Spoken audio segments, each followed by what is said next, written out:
everyone, and welcome back to another edition of Right at Home Ask the Expert series. Here we are in Medellin, Colombia. I have Hali Downs. You may have seen her in other past videos that we've posted. Hali's our Director of Operations here at Right at Home. And what we've been hearing through these series and through our communications with the community is a lot of questions that people have around dementia. So how best to communicate with someone with dementia? Some of the do's and the don'ts. Through all of caring for anybody with dementia, I would say first and foremost, you want to keep their dignity, right? You want to be calm. You want to be, it can be an overwhelming process, especially for family members who are new to it.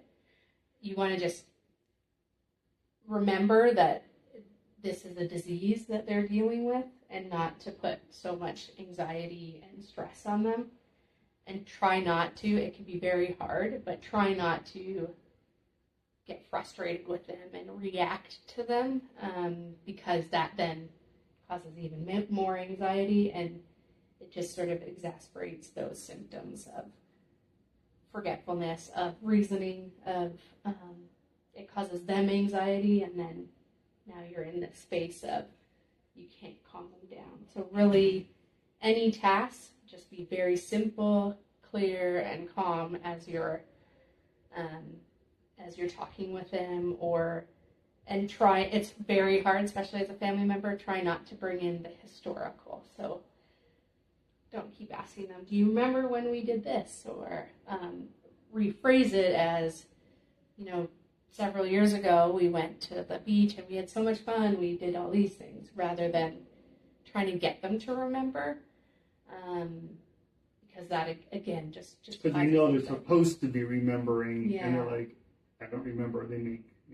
Or they go around, like my own grandmother, she had Alzheimer's, very smart, but she was very good at talking around things. So it was a late diagnosis, because if we said, "Do you remember this person?" She said, "Oh yeah, well, she's one of my family members," because she has so many. So she wasn't going to be wrong.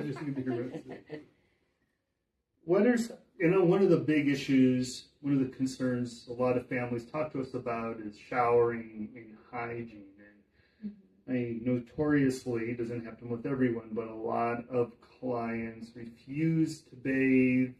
Do you know what that's about? Why is it that people with dementia have a challenge with water, or getting underwater, or being asked to clean themselves? Yeah, it's strange. It is one of the most common. Often it can be looked at because you're changing, your brain cells are dying, right? And it's different for everybody on what part of your brain, so frontal lobe, your hippocampus area, but it could affect your reasoning. So to us, jumping in the shower in the morning as part of a routine, maybe your parent or loved one has done that all their lives, and all of a sudden they're scared of it.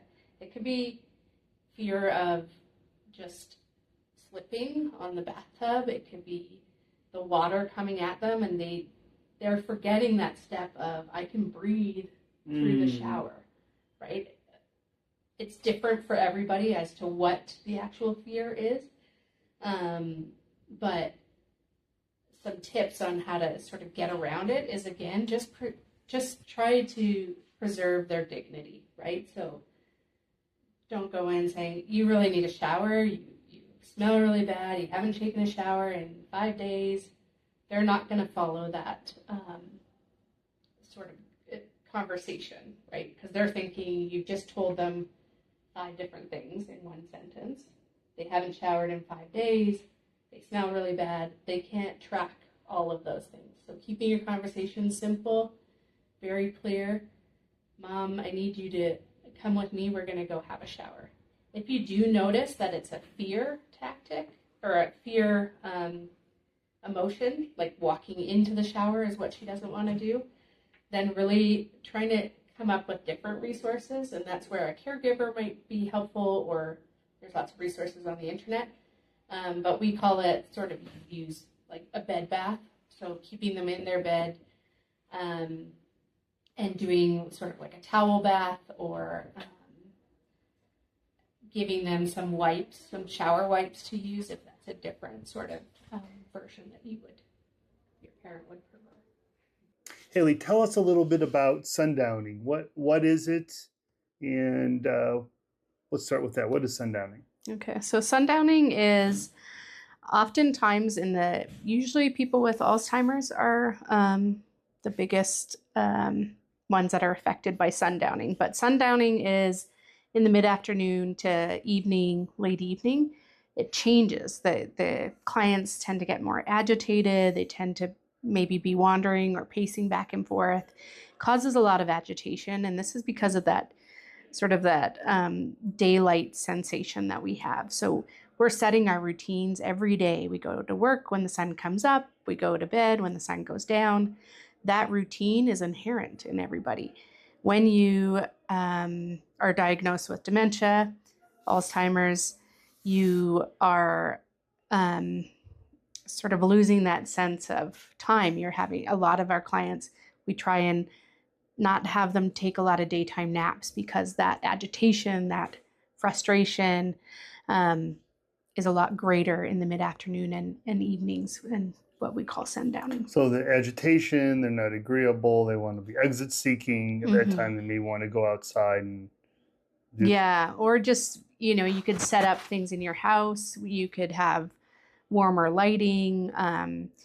You want to make sure you open the blinds in the morning. Try and connect with the client so they're not dozing off all day, because that'll make that sundowning time much more difficult as you get to that late afternoon. Okay, so that's a good approach. How about just general caregiving and family tips, things that you see that families do that maybe they can get help? Yeah. So burnout is what we see the most, right, with dementia clients, especially when you're caring for a loved one, or if you see somebody in your family caring for a loved one that has been diagnosed with dementia, is you're taking on so much, right? Your mom and dad took care of you, so you want to take care of them. But the thing that's going to help them the most is by you taking care of yourself, right? So first and foremost, finding the Alzheimer's Association has good groups that you can connect with other family members that are going through a similar situation. So finding sort of a community that understands what you're going through and can help you through. As well as there's lots of things online, right? So you can find different apps like COSI, which is like a calendar that you can set up with family members. So you might just need to ask for help, and it's hard, and I know it, but that's going to be just allowing you to take care of yourself first in order to provide the best care for your loved one. As far as tips for working with your loved one who has dementia, say routine is really important. So keeping them on a routine, trying to get up at the same time every day, go to bed at the same time, eliminating those naps through the day will really help, as we were talking about with sundowning. Being, again, calm and really just preserving their dignity in everything you do. So try not to let yourself it's a very frustrating, and it's really life-changing when you are now no longer a spouse or a daughter or whatever role you are now a caregiver, and you need to find ways to find that balance. So if you're always coming in as a caregiver, it can become really frustrating that they're not understanding why taking a shower isn't such an easy task for them. Often people with dementia and Alzheimer's try to hide it because they don't want to be burdens for their family members. And that's, inherently, we don't want to be causing problems for our family members, but we have to remember that it's a disease. They have no control over it. And we just need to work with the symptoms and find how best to move forward together calmly, finding what works best for our family. And then if you are somebody that maybe you're noticing it with a family member that is starting to burn out, so they're getting really short with their family, with the client with dementia, offering to help. Don't wait for them to ask you for help. So it could just be like encouraging them to go take a class or go out to whatever they enjoyed, a movie, and you sitting with the family member that has dementia, just to give them the space to get out of the house and do their own thing. And then, if they need a longer break, you could be bringing in a caregiver from an outside source. And sometimes it's like a caregiving company like ours, Right at Home. Those breaks are really helpful because the caregivers will also show you tips that they've used that really are helpful. And, even with as much research we can do, it's always changing. And anybody with dementia has very different symptoms. So we can do all the research, but what works for my grandmother is not going to work for a client of mine that have the same diagnosis. So it's a lot of trial and error and just utilizing your community and resources to help you get through it. Okay, thank you very much, Hali. Good wisdom and advice, especially that reaching out for help. I see it every day. For the last 20 years, I've seen it where family members are struggling, their worlds kind of shrink, where they had all these different roles. They were a spouse, they had friends, they were out and about. All of a sudden, as your loved one, if you're that primary caregiver, you see your parents, they're not going out as much. They're in, their world becomes smaller.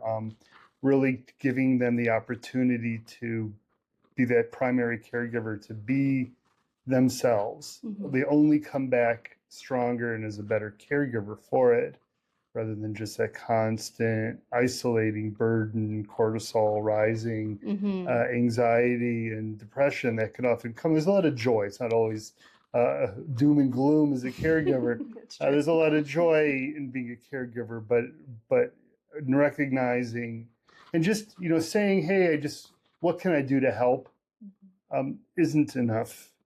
You need to be proactive and say, I would like to give you this time. Can I, whether it's, the meals is great, but it's really giving people the time to get off and decompress, go to a movie, go to the spa, go hiking, whatever it is, go skiing, whatever it is they do. It's so important if you see a loved one or a friend who's struggling as a primary caregiver to give them that gift, to allow them to be themselves. So that was great advice, Hali. Thank you. Thanks for having me. Okay. Well, thanks again for joining us. If you like what you saw, like it, subscribe, tell others about us. And we look forward to seeing you at the next episode of Right at Home, Ask the Expert.